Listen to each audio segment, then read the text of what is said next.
With March underway here in the border city, it's playoff season for a lot of local winter sports. And joining me here today to talk about the state of some of these local teams is Mr. Evan Kenny. So to you, Evan, I'll say welcome and thanks again for joining me. But what can you tell the viewers just about some of the local teams in their state in the postseason so far? Yeah, Tate, like you said, obviously, March specifically when it comes to hockey and minor hockey, really kicks off the postseason here. It actually started the last week of February when the Inland Steel Bobcats played their first round matchup versus the Southside Athletic Club out of Edmonton. Unfortunately for the Cats, they were defeated in the best of three series, so that finished their season. So unfortunately for the top level Bobcats team in town, they are done.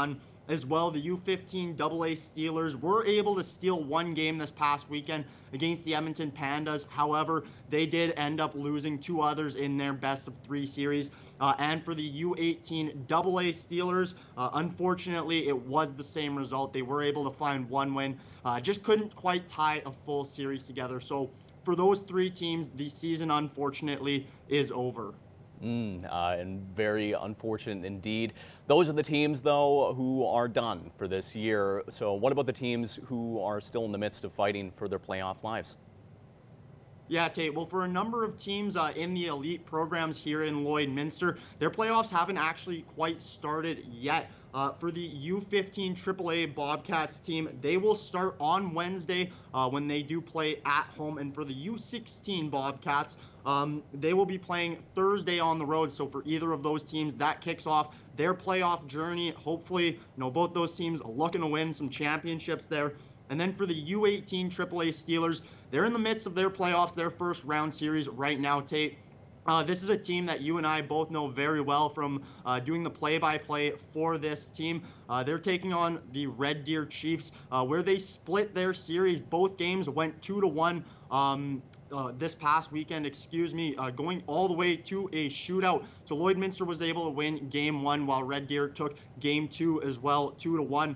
So the third game of that series will be played next weekend, next Sunday expected, but more details are to come. And Tate, just from, like I said, covering this team throughout the season, you and I both know the series between Lloydminster and Red Deer was such a good series all season long.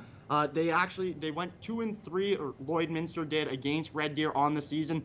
And with the exception of one game, they were all one-goal games and arguably some of the Steelers' best games this season. Yeah, absolutely, and obviously a very big game coming up next weekend. If the Steelers are able to win that one, that will secure their spot in the league's provincial tournament, so a lot on the line in that one, obviously. But changing gears and looking at junior hockey, both the Lloydminster Bobcats as well as the Bonnyville Pontiacs have started their first round of playoffs. Yeah, Tate, Lloydminster went to Drayton Valley and took on the Thunder this past weekend. Unfortunately for the Bobcats, they did drop both games. Both of them were 3-2 in favor of the Thunder, and actually both of them ended up the third goal being scored in overtime. So some very hard-fought games. And, for the Bobcats, they knew it was going to be tough going to Drayton Valley. In the regular season, it was actually the home team that won every single game, with their season series being split 3-3. And actually, unfortunately, very similar for the Bonnyville Pontiacs. They're taking on the Whitecourt Wolverines in their first round matchup. And unfortunately, on home ice at the RJ Lalonde Arena, Pontiacs did drop both of their games. So either of these two teams down 2-0 in the series right now. It is a best-of-7 first-round series.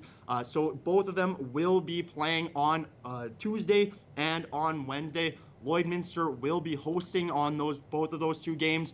Meanwhile, Bonnyville will be traveling to Whitecourt. Hopefully, lots more playoff hockey to come, showing the importance of home ice advantage relating to their performance in the regular season. But for right now, that's all we've got. So I'll say thank you very much for doing this, Evan. My pleasure, Tate.